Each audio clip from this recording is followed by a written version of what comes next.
దేశంలోని అత్యంత పవిత్రమైన నగరాల్లో ఒకటైన కాశీ అంటే వారణాసిలో ఇప్పుడు దేశవ్యాప్తంగా చర్చకు దారితీసే ఒక కీలక నిర్ణయం వెలుగులోకి వచ్చింది.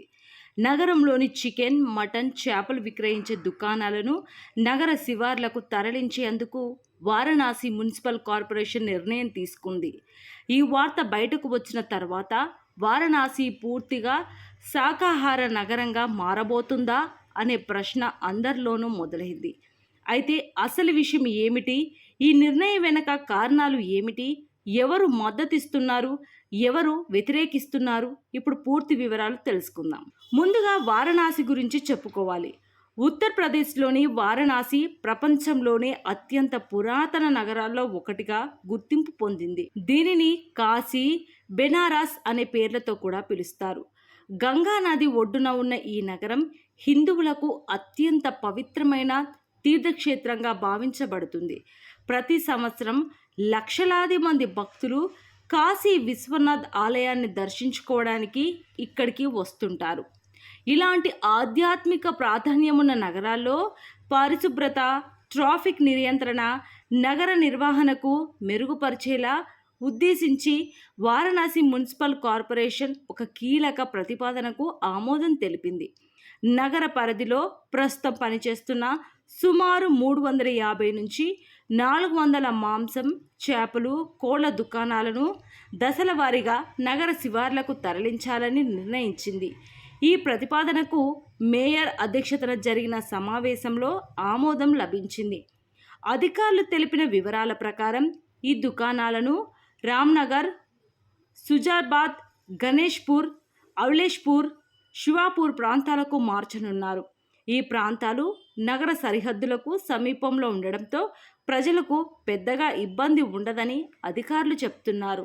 ఈ నిర్ణయం వెనుక ప్రధాన కారణంగా అధికారులు పరిశుభ్రత, వ్యర్థాల నిర్వహణ, ట్రాఫిక్ సమస్యలను ప్రస్తావిస్తున్నారు. నగరంలోని రద్దీ ప్రాంతాల్లో మాంసం మార్కెట్లు ఉండటం వల్ల పరిశుభ్రత సమస్యలు ఏర్పడుతున్నాయని, ప్రత్యేక మార్కెట్ జోన్లు ఏర్పాటు చేస్తే వాటిని మరింత సమర్థవంతంగా నిర్వహించవచ్చునని మున్సిపల్ అధికారులు భావిస్తున్నారు. అయితే సోషల్ మీడియాలో వస్తున్నట్లుగా వారణాసిలో మాంసాహారం పూర్తిగా నిషేధించారని చెప్పడం సరైంది కాదు. ప్రస్తుతం అందుబాటులో ఉన్న అధికారిక సమాచారం ప్రకారం దుకాణాలను నగర శివార్లకు తరలించే ప్రణాళిక మాత్రమే ఉంది. అంటే మాంసాహార విక్రయాలు పూర్తిగా నిలిపివేయడం కాదు. ఇక ఈ నిర్ణయానికి మద్దతు తెలిపేవారు ఏమంటున్నారు? కాశీ వంటి ఆధ్యాత్మిక నగరాల్లో ఆలయాలు, ఘాట్లు, యాత్రికులు ఎక్కువగా ఉండే ప్రాంతాల్లో మాంసం మార్కెట్లు లేకపోవడం నగర పవిత్రతకు, పరిశుభ్రతకు మంచిదని వారు అభిప్రాయపడుతున్నారు. అలాగే ప్రత్యేక మార్కెట్ జోన్లు ఏర్పడితే వ్యర్థాల నిర్వహణ కూడా మెరుగుపడుతుందని అంటున్నారు. మరోవైపు ఈ నిర్ణయాన్ని వ్యతిరేకిస్తున్న వారు కూడా ఉన్నారు. ముఖ్యంగా మాంసం వ్యాపారులు తమ వ్యాపారం దెబ్బతింటుందని ఆందోళన వ్యక్తం చేస్తున్నారు. నగరానికి బయటకు వెళ్ళిన తర్వాత వినియోగదారులు తగ్గవచ్చునని, ఉపాధిపై ప్రభావం పడవచ్చునని వారు అంటున్నారు. ఇక్కడ మరో ఆసక్తికరమైన విషయం ఏమిటంటే గుజరాత్లోని పాలితానా నగరం ఇప్పటికే పూర్తిగా శాకాహార పట్టణంగా ప్రసిద్ధి చెందింది. అక్కడ 2014 నుంచి మాంసం, చేపలు, గుడ్ల విక్రయాలపై నిషేధం అమల్లో ఉంది.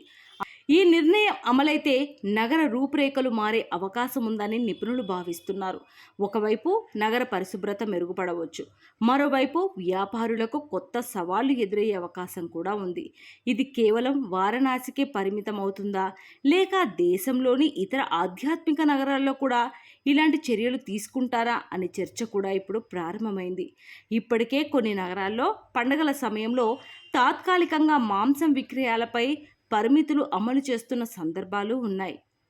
మొత్తానికి వారణాసిలో మాంసం, చేపలు, కోళ్ల దుకాణాలను నగర శివార్లకు తరలించే ప్రణాళిక ప్రస్తుతం చర్చనీయాంశంగా మారింది.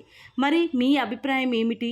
ఆధ్యాత్మిక నగరాల్లో ఇలాంటి నిర్ణయాలు తీసుకోవడం సరైందా, లేక వ్యాపారుల ప్రయోజనాలను కూడా సమానంగా పరిగణించాలా? మీ అభిప్రాయాన్ని తప్పకుండా కామెంట్లో తెలియజేయండి. ఒకవేళ ఈ వీడియో నచ్చితే లైక్ చేయండి.